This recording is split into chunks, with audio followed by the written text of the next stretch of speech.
Hello guys, welcome to Solving Solutions, your number one channel where I get solutions to all your solving problems. It's nice having you in class again today. How have you been? On today's tutorial, we are going to continue from where we stopped on this Azimuth and Distance plugin.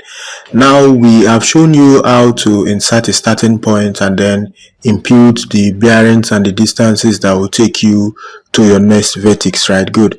Now there is another approach you can use to get this. Let's say you have quite a good number of points and then you want to use the approach we used the other time to manually type them here. It might look a bit cumbersome, right? Good. So you can come to Excel and then format whatever you want to type in terms of the bearing and the distance on Excel. So now this is the format. Remember we told you that your degrees are indicated using a space, right? Good. So now you can see that this is 24 degrees 54 minutes, right? Good. So instead of having 24D, we just have 24 space 115 space 208 space 298 space, right? Good. So now this should tell you that instead of having degree, minute and seconds, you can use what space to indicate what your degree, minute and seconds. Then for your distance, you can format it to any number of decimal places you want. So we have our distances here, right? Good. Now there are no headers, right? So when you have formatted the number of bearings you have alongside the number of distances you have, you can now save them as what? A CSV file.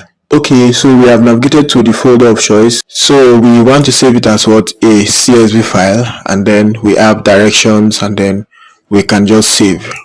Good. Now we can navigate to that folder. So we have our directions here. We right click and then we open with a notepad.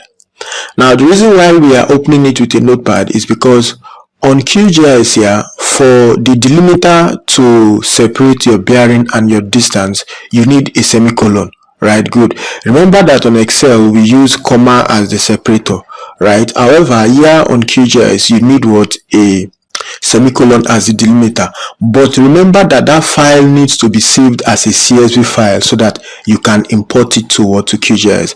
That's why we have first of all saved it as what? A CSV file on Excel, right? So now that we have opened our points, or maybe the bearings and the distances here on notepad, we can now use the find and replace command on notepad to find all our commas and replace them with what? A colon. So you go with Ctrl H, and then when it comes up, we are going to find comma and then replace with what? Semicolon, right? So if you have done that, it will automatically replace all the commas we have here with what? A semicolon. So let's replace all, and then we can now close this. So we now have to save this our file again. So we go with Ctrl S. Since we already have it stored, let's try to replace that. We are replacing it, right? Good. So we click on yes.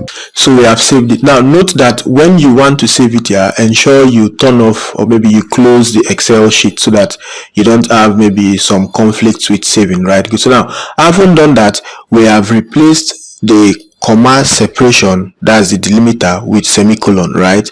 So we can now come back to QGIS and then try to import that list, the segment list, which is in that spreadsheet, right? Good. So we click on import. Good. So we are on our folder of choice and then we have directions.